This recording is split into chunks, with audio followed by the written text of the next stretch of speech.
Bueno, hermanos, estos domingos de febrero tenemos la posibilidad de hablar de algunos temas libres, conforme cada uno pueda ir sintiendo del Señor, por lo menos de los que en esta clase tenemos.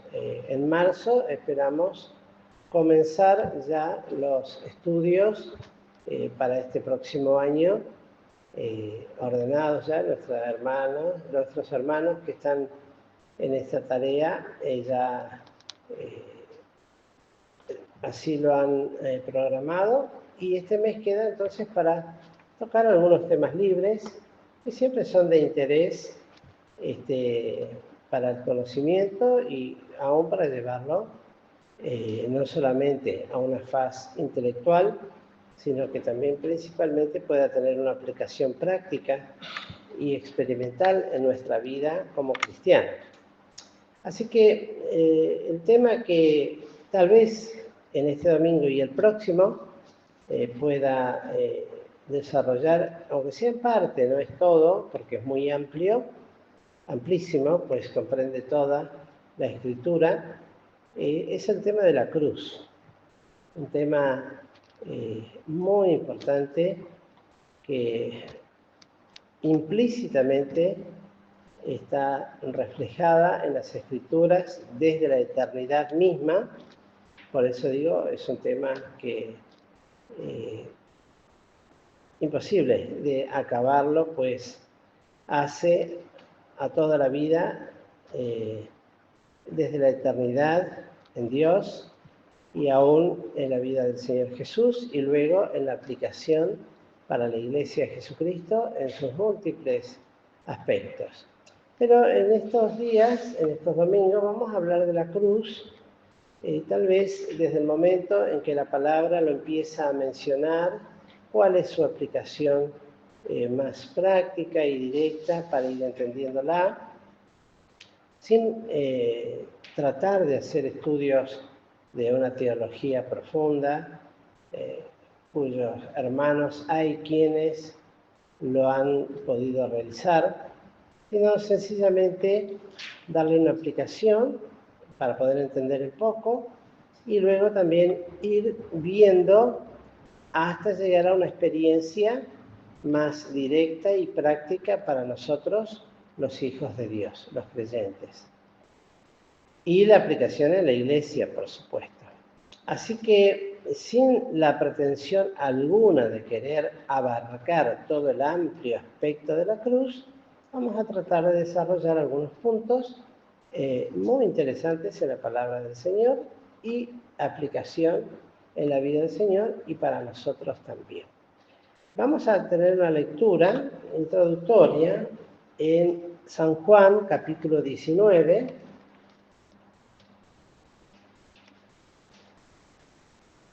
los versículos 14 al 20. San Juan 19, versos 14 al 20.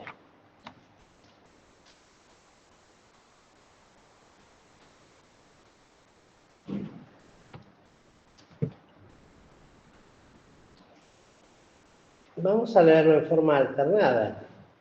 Comienzo yo con el 14 y así sucesivamente. Y ustedes luego el 15, como lo solemos hacer. Dice el 14, y era la víspera de la Pascua y como la hora de sexta. Entonces dijo a los judíos, he aquí vuestro rey. Mas ellos dieron voces, quita, crucifícale. Dice Pilato, a vuestro rey he de crucificar.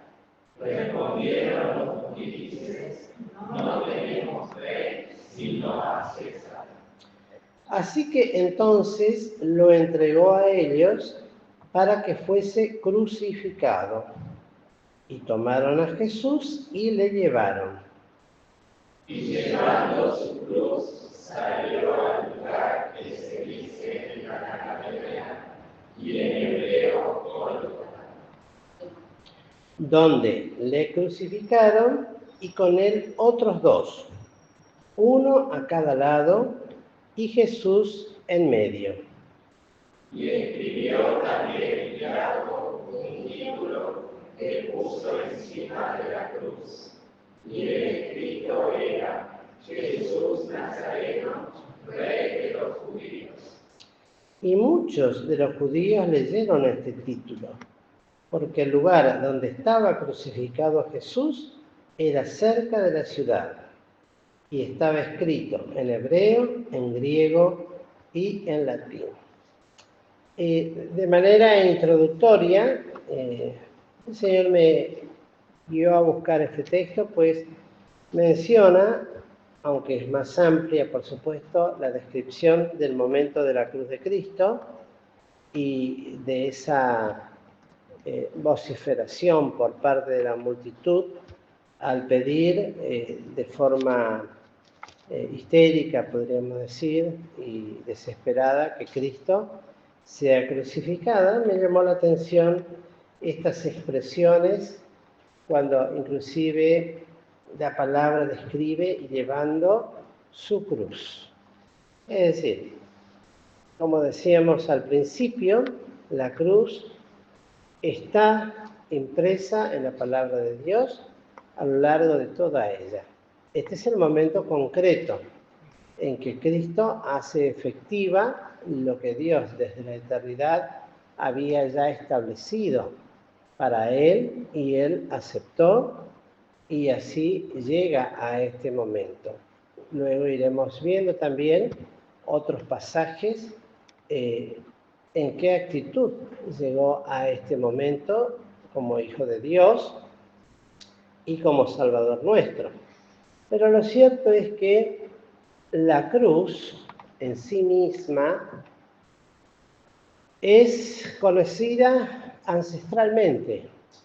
No surgió en el momento mismo como elemento de ejecución, sino que ya era conocida por parte de, por supuesto, vuelvo a repetir, en Dios desde la eternidad. Eso es indiscutible. Pero para la humanidad hay registros de que ya era utilizada como elemento, como un arma. Al principio se cree que se utilizaba para la curación de animales grandes como caballos o bueyes, a los cuales se los ataba a esos elementos, y luego eso se transformó más bien en un elemento, algún genio, desde el punto de vista humano, un genio loco, se le cruzó por la cabeza que podía servir también como un elemento o un instrumento de suplicio destinado a los reos condenados a muerte. La historia relata que era utilizado principalmente ya en tiempos de los medos, de los persas, de Alejandro Magno, que lo hizo conocido en toda la tierra del Mediterráneo, por donde anduvo, fue llevado, y era un instrumento de suplicio, ¿verdad?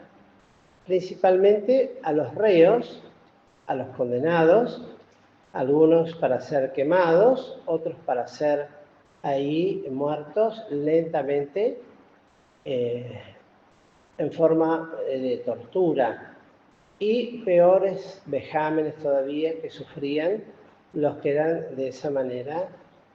También se suele utilizar otra palabra como empalados, aunque el empalamiento era de otra naturaleza, más cruel también. Todos ellos eran crueles, ¿no? Pero era normalmente una forma lenta de morir, pues algunos eran colgados ya muertos, otros se los colgaba para que allí murieran. O sea, la cruz nunca jamás fue un elemento de adoración o motivo de adoración o un motivo para ser venerado o adorado como se lo utiliza hoy. La realidad es que desde su origen hasta que como elemento de tortura desde el punto de vista material oficialmente y eso no quiere decir que en todos lados se haya obedecido esa orden, fue hasta el año 337 después de Cristo, cuando el emperador Constantino abolió el uso de la cruz como elemento de muerte o de tortura o de ejecución. Pero mientras tanto, desde ya se sabe también que aún posteriormente en distintos lugares se siguió utilizando. El corazón del hombre tiene esa capacidad mala de utilizar toda suerte de cosas para destruir al hombre mismo, para torturar, para maltratar. Pero básicamente era eso. La cruz es eso. Por eso, en realidad, aunque el Señor Jesús lleva la cruz, como dice aquí, es para compararlo de una manera brutal, brusca, es como que llevaba el instrumento en el cual habría de ser ejecutado. Y por lo tanto, la palabra del Señor en ningún lugar de las Escrituras se nos enseña o enseña al cristiano que la cruz debe ser objeto de adoración, de veneración o de exaltación de ninguna naturaleza. Por eso nosotros no tenemos cruces en ningún lugar. Tener una cruz es como recordar el arma que mató al Hijo de Dios. Es como alguno que sufriera la muerte de un hijo, de una hija, con un revólver y tuviera un revólver colgado en la pared de su casa para venerarlo, para rendirle algún tipo de culto. Tal cosa es ridícula absolutamente y absolutamente ofensiva también para todos aquellos que de alguna manera sufrieron semejante experiencia. Por lo tanto, esa es la idea que tenemos que tener del elemento material de la cruz. Ustedes fíjense al punto que llega tal,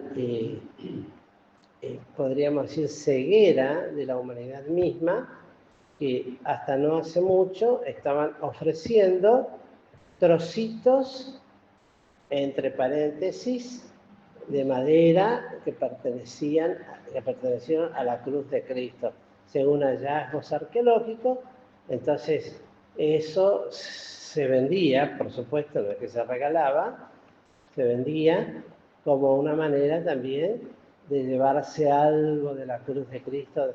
Son cosas que realmente hacen a una ignorancia, a una idolatría absoluta y algo que está absolutamente rechazado por la palabra de Dios. En el Antiguo Testamento, según la ley de Dios, estos que eran crucificados o levantados o colgados de una cruz, debían ser enterrados el mismo día a fin de no contaminar la tierra. Vamos a leer en Deuteronomio, capítulo 21.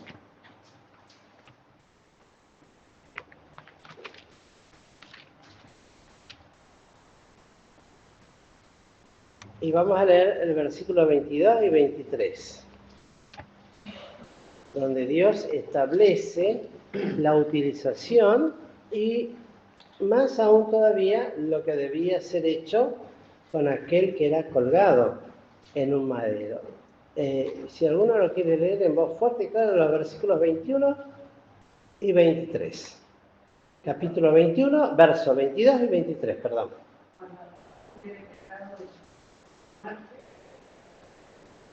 Y habrás colgado el madero, no estará su cuerpo más que el madero.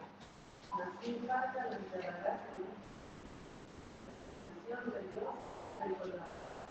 No contaminarás tu tierra, que Dios te da por él. Miren, tal era la condición. Por lo tal, si era maldición el que era colgado en el madero, cuanto más el instrumento con el cual era ejecutado y tenía que cumplir esa sentencia de muerte. Es muy clara la palabra de Dios, y esto aparece en el libro de Deuteronomio, que algunos historiadores calculan allá por el año 1440 a.C., que ya fue escrito por Moisés esto y que aparece ya en la escritura la utilización y el resultado de lo que allí sucediera no podía contaminar la tierra porque era maldición de Jehová. Era una ejecución realmente maldita, pero existía, era una realidad. Y la palabra de Dios así lo describe. Hay algunos ejemplos muy prácticos, reales. Esto son cosas reales, no es ni una parábola, ni, ¿cómo podríamos decir? Ni una representación escénica como para que tengamos idea.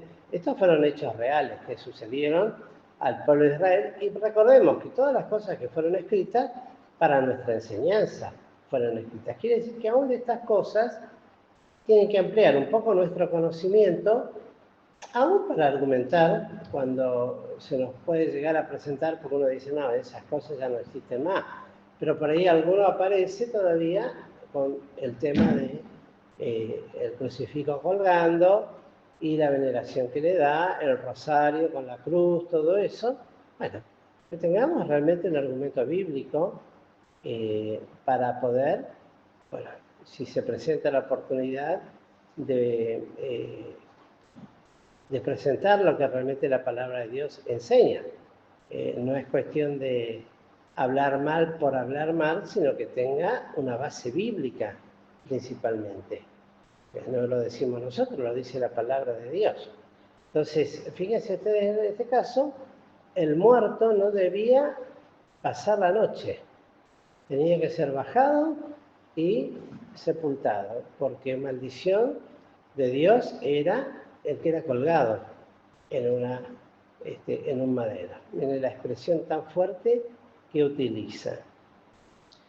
También en el Antiguo Testamento, Josué nos enseña que en 2 oportunidades él realizó tal cosa ya en la tierra prometida. Por eso decía, para no contaminar la tierra que Jehová tu Dios te da por heredad.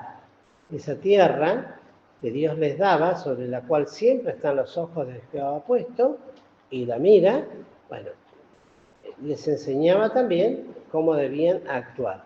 Vamos a ver en Josué, el capítulo 8, desde el 23 al 29, se relata la experiencia de la toma de la ciudad de Jai. ¿Se acuerdan? Era la segunda ciudad que ellos tenían que conquistar, luego de Jericó, en la cual fracasaron en los 2 primeros intentos, pues quisieron hacerlo a su manera, sin consultar a Dios. Estaba de por medio todavía el anatema que había quedado de Jericó, tenía que ser resuelto ese tema. Y luego, finalmente, cuando pasan por la experiencia de encontrar al culpable, hacer lo que tenía que hacer, santificarse, limpiarse, entonces conquistan una pequeña ciudad que con 2.000 o 3.000 hombres la tomarían, y lo tomaron finalmente luego de haber hecho lo que tenían que hacer.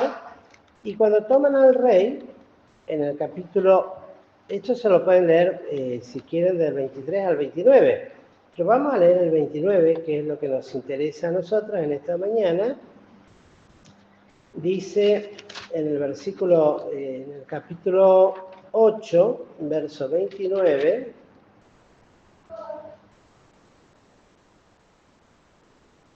podemos leer el 28. Y Josué quemó a Jai y redújola a un montón perpetuo, asolado hasta hoy. Mas al rey de Jai colgó de un madero hasta la tarde.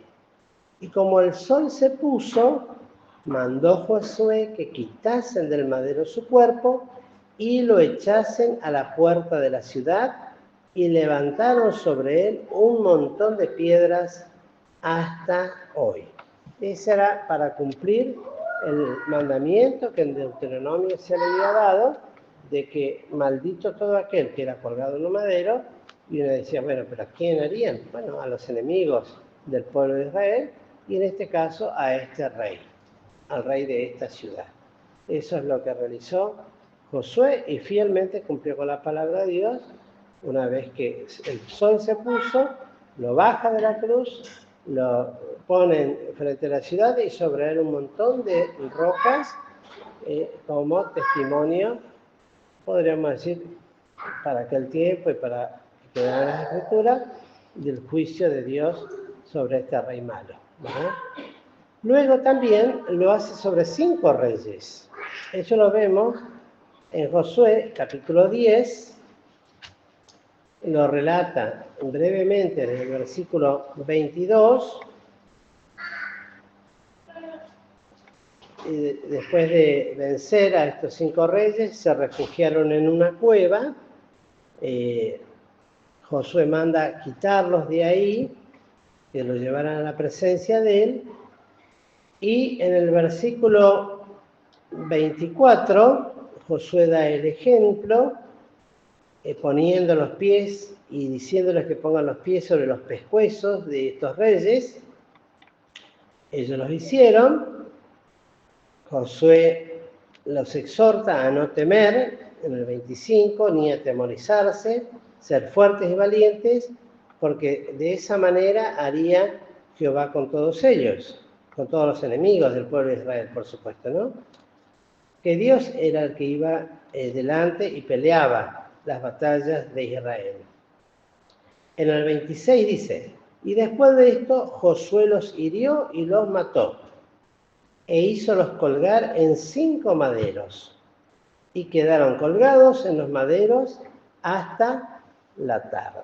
Por eso le decía, algunos eran colgados vivos para que sufrieran, y otros, como en este caso, eran muertos antes, y luego colgados también para vergüenza y testimonio de todos los enemigos del pueblo de Israel. Y la palabra sí, entonces nos menciona la utilización de este elemento de tortura y de muerte. En tiempos del Señor Jesucristo, estando Israel sometida por el Imperio Romano, los reos condenados a muertes eran crucificados y allí torturados hasta que, por último, se le quebraban a golpes los huesos de los codos y las rodillas para que expirasen. Esto ya pasando mucho más adelante, ya en los tiempos, cuando, por eso decía, esto se extendió y los romanos la hicieron un poco más sofisticada, por decirlo de esta manera. Antes se la utilizaba y se utilizaba un nombre que alguna vez lo mencioné yo muy rápidamente, que se le llamaba tripalium. Era una X con un tercer palo de estaca que servía para clavarlo en el piso. Pero las otras 4 extremidades que quedaban de esa cruz eran 2 para los brazos y 2 para las piernas. Los romanos hicieron una más larga que la enterraban, la fijaban con estacas a la roca, cuando era levantado, con el reo ya clavado o atado a la cruz y levantado. Allí normalmente pasaban horas. Los romanos en otras tierras no respetaban el tema de que sea colgado antes del anochecer. Podían dejar días en esa situación. Agonizando. Bueno, la idea era esa. Por eso digo, era un elemento de tortura y de muerte. Tortura por todo lo que tenían que sufrir. Ya sea que estuvieran clavados o atados. Esa era la realidad, la tremenda realidad. En Israel, como estaba la ley, y los romanos tenían esa capacidad de adaptarse también a las costumbres de los pueblos que iban conquistando, bueno, respetaban esa ley que tenían los judíos de que no podía pasar la noche. Ahora, ¿qué hacían? Cuando llegaba la noche y el reo no moría, aceleraban su muerte. Recordamos el hecho mismo del Señor Jesucristo, y eso lo podemos leer en Juan 19.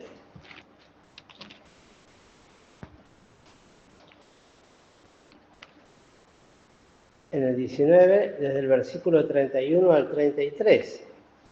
Si alguno lo quiere leer fuerte y claro, para que quede en la grabación. Entonces los judíos, por cuanto era la víspera de la Pascua, para que los cuerpos no quedasen en la cruz en el sábado, pues era el gran día del sábado, rogaron a Pilato que se les quebrasen las piernas y fuesen quitadas. Y vinieron los soldados y quebraron las piernas al primero y asimismo al otro que había sido crucificado con él. Mas cuando vinieron a Jesús, como le vieron ya muerto, no le quebraron las piernas. Miren ustedes, entonces esto es bíblico, un relato real de lo que sucedía. De esta manera aceleraban los judíos cuando no morían o no eran colgados muertos ya, pero cuando estaban ahí agonizando, porque no podían quebrantar la ley. Más aún pensando que el otro día era el día de la Pascua. Por lo tanto, ellos, firme a sus tradiciones, pidieron a Pilato, bueno, ahora, como evidentemente veían que por lo menos los otros dos todavía seguían o moviendo la cabeza o quejándose, no se sabe, no lo describe la palabra, pero por las dudas, o aunque estuvieran inconscientes, aceleraran la muerte de dolor, por supuesto, porque eso lo hacían con palos, por supuesto, ¿no? Quebrarle las rodillas y los brazos, los codos. Tremendo, ¿no? Y morían de la agonía que estaban sufriendo, y eso, un dolor tan extremo que les producía la muerte. Finalmente morían crucificados y a palazos.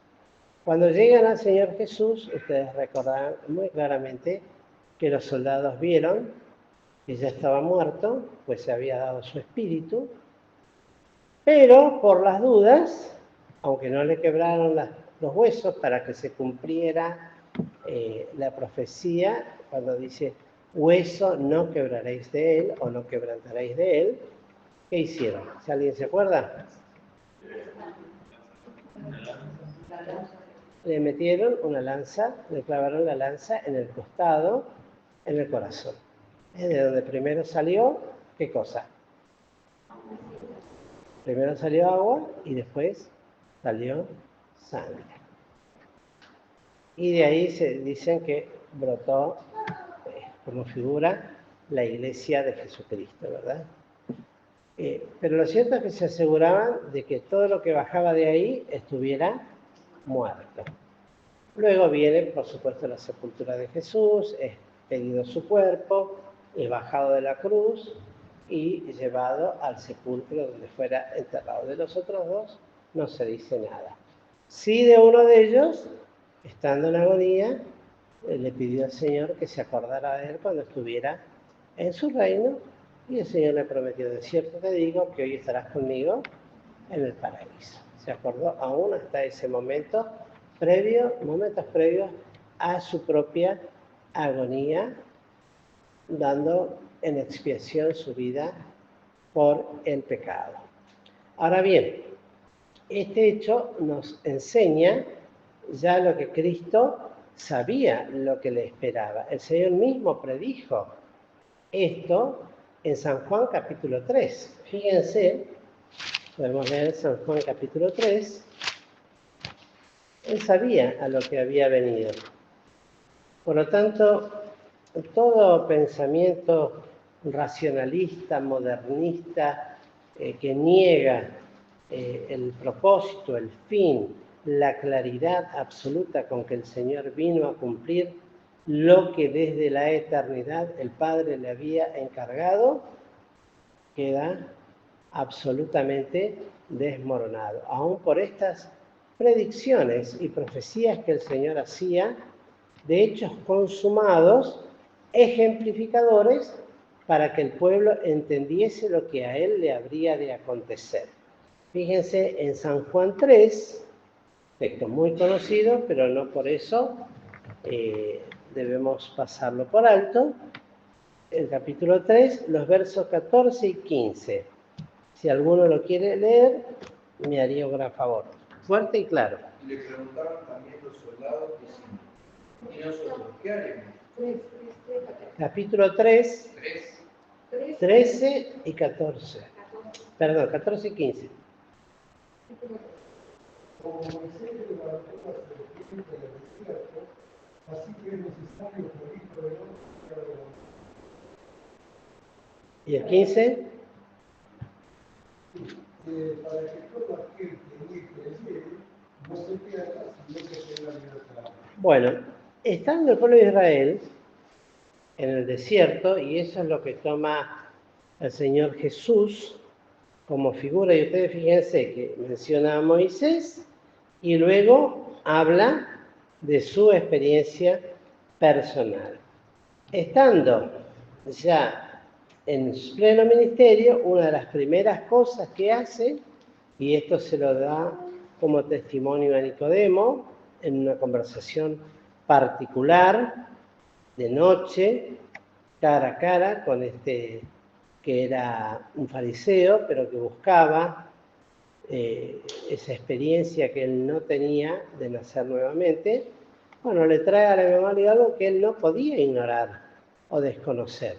Y aún el pueblo no podía desconocer, que era lo que sucedió en el desierto con el pueblo de Israel en los tiempos y en los días de Moisés. Esto lo relata diciendo así, y como Moisés levantó la serpiente en el desierto. Entonces toma un hecho consumado, quiere decir algo realizado, algo que sucedió, ¿sí?, del pecado del pueblo contra Dios y cómo Dios trató ese pecado a través de una experiencia que todos tuvieron que pasar. Y esto lo podemos leer en Números, el capítulo 21, que tiene que ver también con el tema de la cruz y que nos va dando un panorama, nos va ampliando los propósitos de la cruz en el Señor y de Cristo. Números, capítulo 21.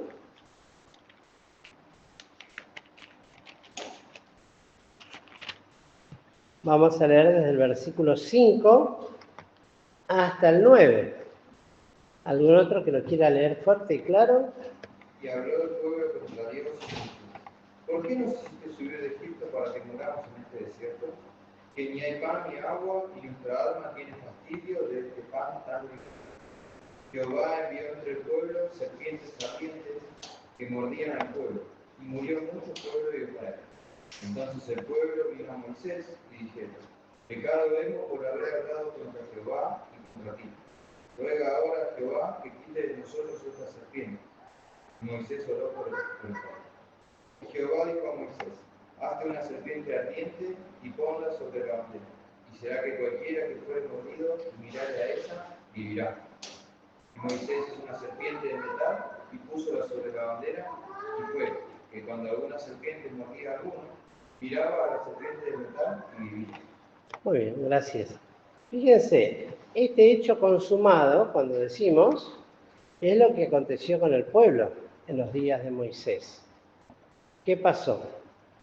Si bien ellos tuvieron en este capítulo 21 una verdadera experiencia contradictoria, porque por un lado, al principio del capítulo, en el versículo 2 dice, Israel hizo voto a Jehová.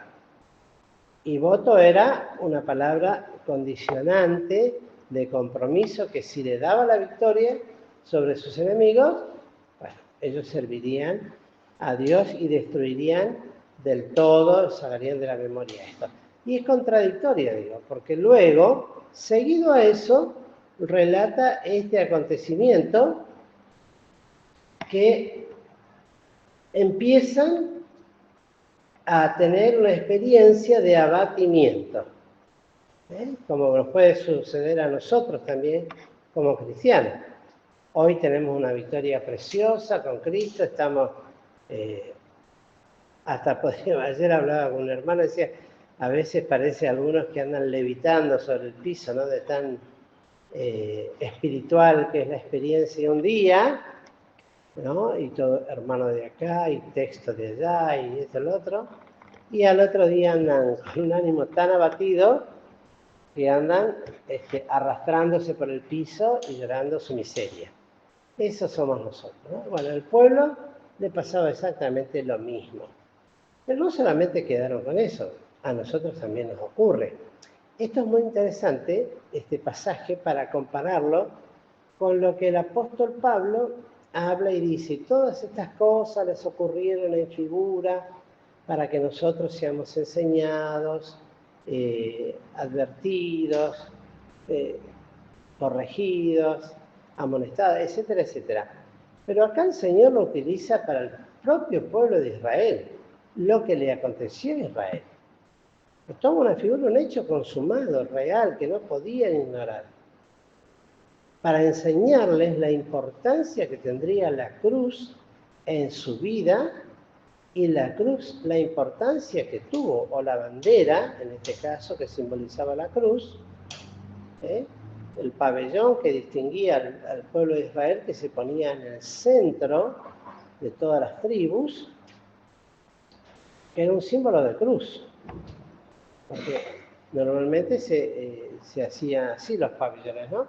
Era un palo con otro cruzado y se colgaba el estandarte. En su generalidad era así. Entonces, eso les quería enseñar él, bueno, así como Moisés levantó la serpiente en el desierto, así es, ya le hablaba a Nicodemo esta realidad de lo que aquí ocurrió. ¿Qué pasó? En esa experiencia contradictoria, que fue muy seria, muy grave, porque el pueblo murmuró, dice, y habló contra Dios y Moisés. Miren ustedes, ¿no? Qué experiencias contradictorias. Por un lado, momentos antes habían hecho votos de compromiso y tuvieron por parte de Dios la respuesta, pero cuando se abatieron, cuando las experiencias ya no eran como ellos deseaban, en lugar de fortalecerse en la fe, empezaron a claudicar y a renegar y a maldecir y a hablar mal contra Dios y contra su siervo, ¿no? ¿Y qué decían? ¿Por qué nos hiciste subir de Egipto para que muramos en este desierto? A veces podemos decir como creyentes, para esto soy creyente, para pasar estas cosas. Algunos me van a decir, no, pastor, eso nosotros no lo decimos. No les creo, perdónenme. Lo decimos. Algunos hasta lo dicen, no tienen problema. Pero en el fondo, adentro también, somos a veces peor también. Porque sabemos como nadie nos escucha y nos olvidamos que hay alguien que ve y sabe todas las cosas y queda registrado, ¿no? Todo lo que hemos hablado, toda palabra ociosa que sale de nuestra boca, en definitiva, ¿de dónde sale? Del corazón. Un día, dice la palabra del Señor, tendremos que dar cuenta. Algunos, bueno, una mancha más que le hace al tigre. Y bueno, eso se habla por pura necedad. Porque o no hemos tenido una genuina y verdadera experiencia de salvación con Cristo, y ese temor de Dios falta en nosotros, o tenemos el corazón tan endurecido y tan necio que menospreciamos el juicio y los castigos de Dios. Bueno, tal cosa no fue ignorada por Dios, porque dice la palabra, y Jehová envió entre el pueblo serpientes ardientes. Estas serpientes hasta el día de hoy siguen existiendo en la tierra de Israel y en los desiertos. Son muy venenosas, y si no se tiene un suero cerca, produce realmente la muerte. Normalmente las serpientes venenosas hay de distintos grados, por supuesto, ¿no? Pero algunas matan en cuestión de minutos por la toxicidad, ¿no? Yo no soy un entendido en ese campo de la biología, pero uno sabe que hay serpientes como la yarará, o la cascabel, o la víbora de la cruz, acá en la Argentina, ¿no? Por lo menos. Y otras más que una mordedura nomás es suficiente como para paralizar el corazón, el sistema respiratorio, y la persona muere si no tiene atención a tiempo. Y la realidad es que eso de chupar la herida y escupirla no existe. Una vez que entró el veneno en la sangre, corre rapidísimo y no se necesita gran cantidad. Una pequeña dosis, unas gotas nada más, causan lo que causa. Bueno, en este caso no fue una, porque recordemos que era el campo, y esto lo repito para alguno nuevo, que tal vez otros ya lo saben, y seguramente si lo pregunto me van a contestar acertadamente, sin lugar a equivocación, para alegría de Alfredo, que después va a escuchar esta grabación, ¿no? Si yo les pregunto, yo creo que en eso no me van a fallar. ¿Qué dimensión geográfica tenía el pueblo de Israel en el desierto? ¿Cuánto campo abarcaba? ¿Quién se acuerda?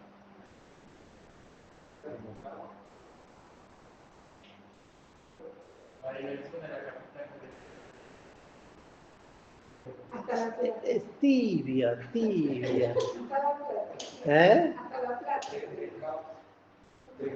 Ahí está. 3 capitales federales era más o menos la superficie que ocupaba, bueno, eso para el que escuche, era la dimensión. No me acuerdo que habían dicho estadio de fútbol o algo así. ¿Cómo? No me acuerdo que, por ejemplo, habían dado también con el estadio de fútbol, que eran un montón, no me acuerdo. Bueno, pero para tener agarran un mapa y ven la superficie, o buscan ahí cuántos kilómetros cuadrados tiene la capital federal, y lo multiplican por 3, esa era la extensión que tenía las tribus de Israel. Tan grande era inmenso el lugar que ocupaba. No era, cuando decimos Israel, 2 chocitas o 3, o 12, porque era, y estaban todas juntas. No, era un campo extenso, la tierra que ocupaba, muy extenso. Ahora imagínense, todo eso lleno de serpientes ardientes. Todo eso lleno de serpientes ardientes. O sea que habrá habido una plaga de miles de serpientes. Miles. Como suele cada tanto aparecer en determinados lugares del mundo, plagas.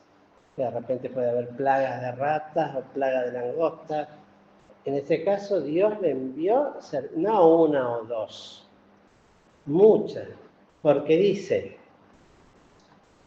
y Jehová envió entre el pueblo serpientes ardientes que mordían al pueblo, y murió mucho pueblo de Israel. No da la cifra, pero murió muchísimo pueblo, al punto tal que conmovió a todos, porque algunas las habrán matado seguramente, o habrán empezado a perseguir, pero otros y morían.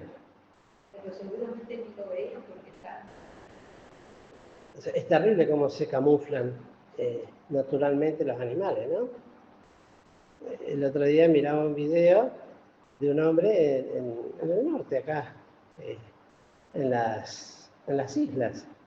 Dice, miren ustedes lo peligroso que es andar. Y salía de la casa y fíjense, ¿la ven? Decía. Y entró un montón de pastito, no se veía. Y fue acercando la cámara, acercó, y había una yarará. Que no se lo notaba. Venenosa, ¿eh? Y después mostraba en otro lugar, en esos que tienen esas parrillas donde juntan las maderas abajo, había 2. 3, 2 machos y una hembra, porque estaban en época de apareamiento. Y no se las veía, porque son iguales, se mimetizan, como que dice. Bueno, más allá de ese detalle. Lo cierto es que estas serpientes hicieron su trabajo por las cual Dios las envió. Fue el instrumento de Dios para castigar al pueblo y a esa rebelión tan grande que tenía. Por eso digo, todo aquel que menosprecia se olvida que la Escritura dice, ay de aquel que cae en las manos de un Dios airado o vivo.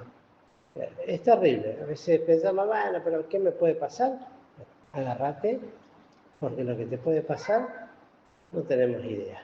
Cuando provocamos de esa manera y Dios permite cosas que dicen, bueno, pero nunca les pase, bueno, pero ¿qué más me puede pasar? Yo aprendí que eso no hay que decirlo, porque siempre hay algo más que Dios puede permitir que nos pase, más cuando estamos en condiciones así de rebelión y de pecado. Están los que, por supuesto, predican una doctrina totalmente contra esto y dicen, no, porque ese es el Dios del Antiguo Testamento, es el Dios malo, etcétera, etcétera. Hay cosas que ni quiero mencionar de cómo lo tratan. Pero Pablo lo aclara que es el mismo Dios y porque Dios azota y castiga a cualquiera que recibe por hijo. Y si no, que discutan con hebreos. Déjenlo que se les molesta. Había unos que me llevaban el púlpito en ese momento. Así que uno ya más o menos está acostumbrado. Entonces, fíjense, hicieron lo que tenían que hacer. ¿Qué obraron? ¿Qué obró este castigo a esta serpiente? Bueno, el reconocimiento del pecado, primeramente. El reconocimiento de su pecado. Porque así se presentan delante de Moisés. Pecado por haber hablado, miren cómo sabía, contra Jehová y contra ti. Pecado hemos. Ya está, ¿a dónde vamos a ir? ¿Qué vamos a hacer? ¿De qué manera vamos a hacer? No había modo alguno humano para solucionar el problema de la serpiente. Y sabían, ¿y cómo redarguye la conciencia? Cuando uno peca contra Dios, eso no queda desconocido. Dios y la conciencia lo sabe. Y nosotros sabemos. Algunos dicen, es día domingo para dormir la siesta y el cuerpo lo sabe. En forma irónica lo dice, ¿no? Pero cuando pecamos, la conciencia lo sabe claramente. Y más cuando hay casos graves. ¿No? El que murió, murió. Pero los que quedaron vivos, familiares, padres, madres, hermanos, que también hablaron, bueno, fueron redarguidos de la conciencia. Redarguido quiere decir revuelto, sacado a la luz, traído al presente. Uno, en verdad, cuando peca contra Dios, tal vez rápidamente dice, Dios que perdone todos mis pecados, pero cuando hacemos cosas realmente tristes y feas, bueno, no nos olvidamos. Pueden pasar el tiempo, pero hay un peso en el corazón que hasta que eso no se solucione con Dios, no hay descanso, no hay alivio de esa serpiente ardiente. Cuando uno peca contra Dios de una manera grave, triste, dolorosa, en el cual se ha hecho daño uno y ha hecho daño a los demás. Y si es en un sentido un poquito consciente, va a ir a Dios y va a decir esta frase: pecado hemos, y humillarse. La realidad es que fueron a Moisés, porque era la cara visible del Señor, y sabían que él era el que estaba a cargo, y le dice: ruega a Jehová que quite de nosotros esta serpiente. Y Moisés oró por el pueblo, y Jehová dijo a Moisés. Ahí está lo que después Cristo trae a la memoria de Nicodemo. Hazte una serpiente ardiente y ponla sobre la bandera, que la hiciera con un metal, y que la ponga sobre la bandera, sobre esa cruz. Y será que cualquiera que fuere mordido y mirare a ella, vivirá. Y uno dirá: pero ¿cómo hacer para verla desde tan lejos? Si es tanta la extensión. Lo cierto era que no necesitaban verla, sino saber dónde estaba. Y esa era una bandera que estaba en el centro del campamento de Israel. Y habrá desde ya corrido la voz desde Moisés a sus príncipes, y sus príncipes a sus familias, y su familia a cada uno, esto: si alguno fuere mordido, mire hacia la serpiente. ¿Dónde está? Porque hay una serpiente así y así. Qué notable esto, ¿no? Porque a tal distancia, imposible de verla. Pero se sabía que estaba ahí. Qué linda figura también del Señor Jesús. No lo vemos, pero sabemos que Cristo murió por nosotros. Y lo que el hombre tiene que hacer es creer. Por eso después dirá: para que todo aquel que en él creyere no se pierda, mas tenga vida eterna. Y entonces, al levantar esta bandera, y el pueblo, que fue mordido, porque siguieron siendo mordidos, no obstante, levantaban su vista, miraban esa bandera y eran sanados. Era una promesa de Dios con el compromiso de aquel que miraba y la respuesta inmediata de Dios ante la obediencia de aquel que miraba.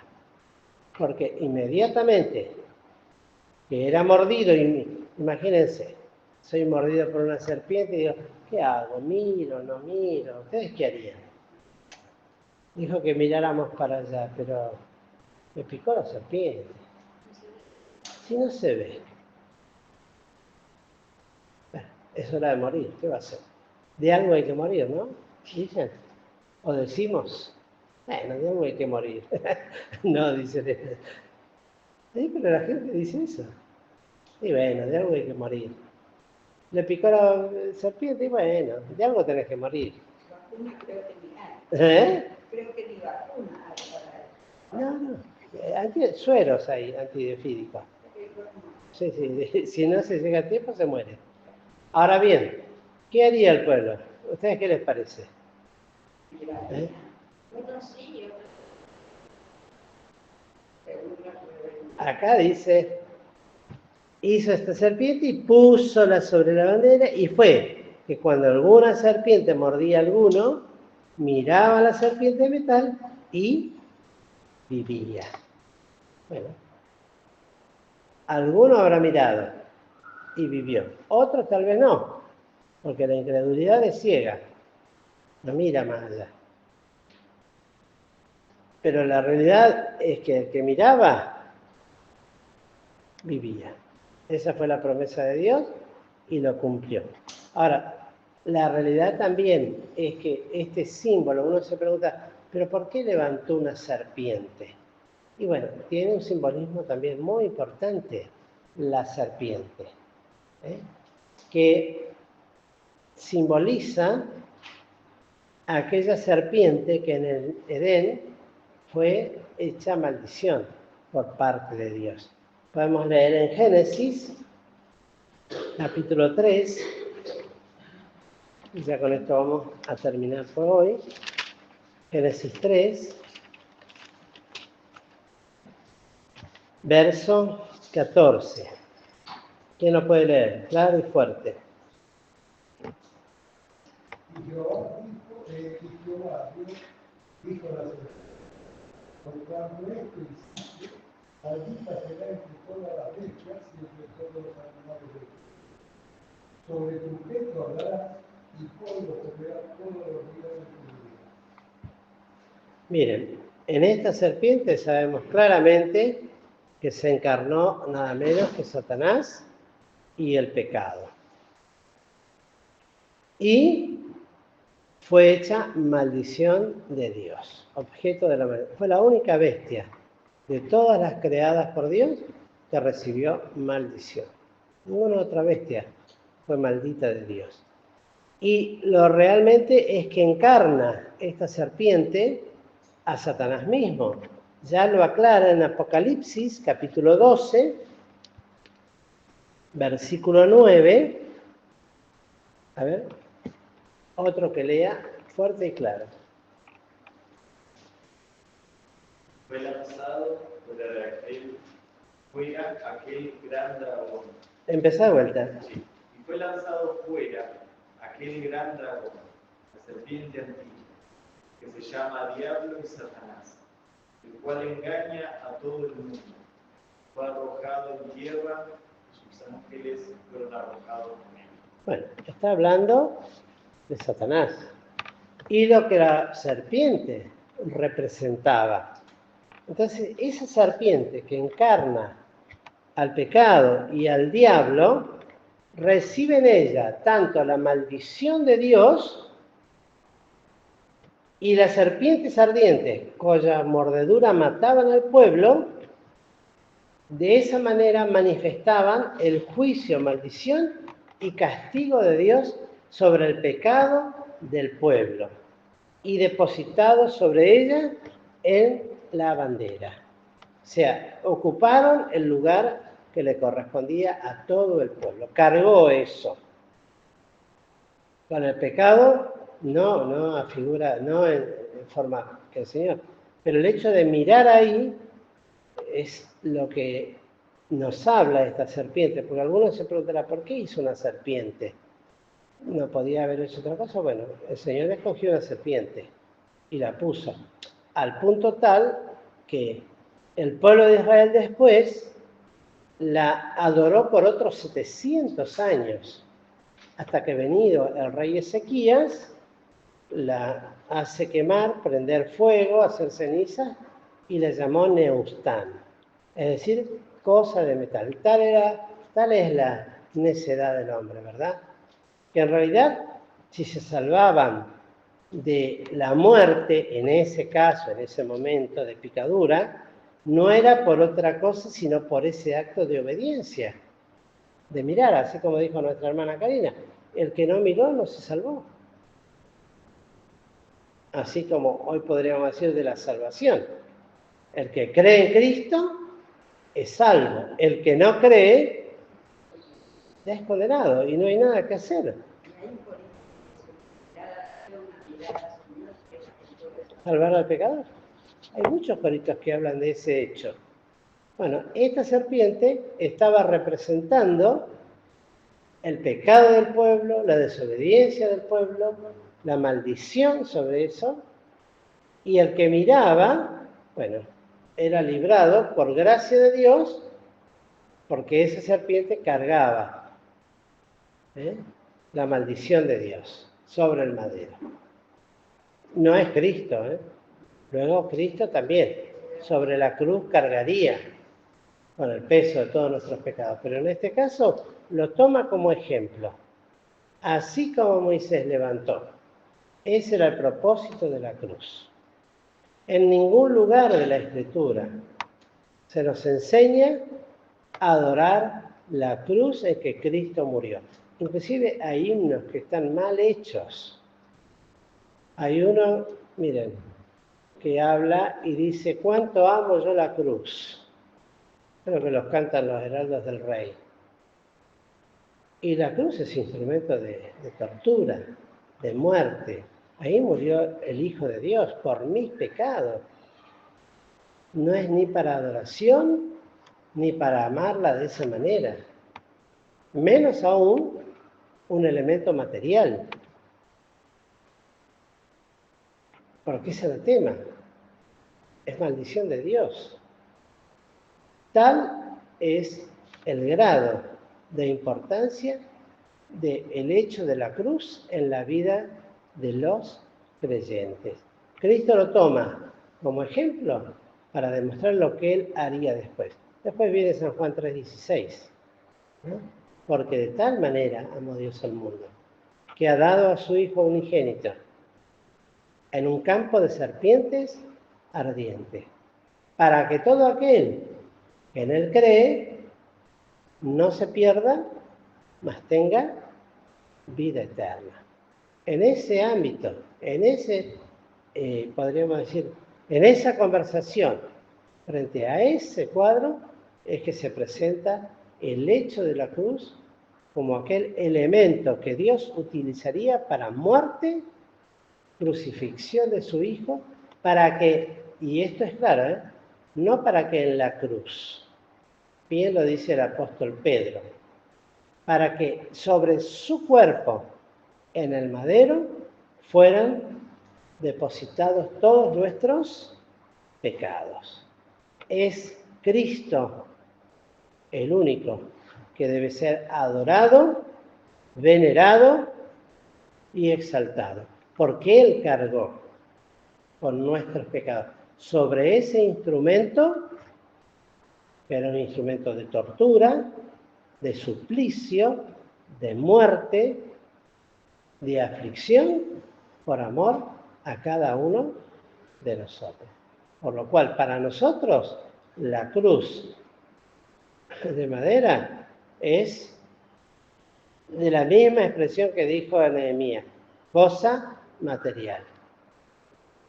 No puede ser adorada, ni tenida en cuenta, ni deseada siquiera de querer tener. Una vez, cuando estábamos haciendo el templo, hace muchos años, pasó una vecina y dice, ¿no saben qué lindo? Acá les falta una crucita, dice, una crucecita. Quedaría tan lindo en el templo.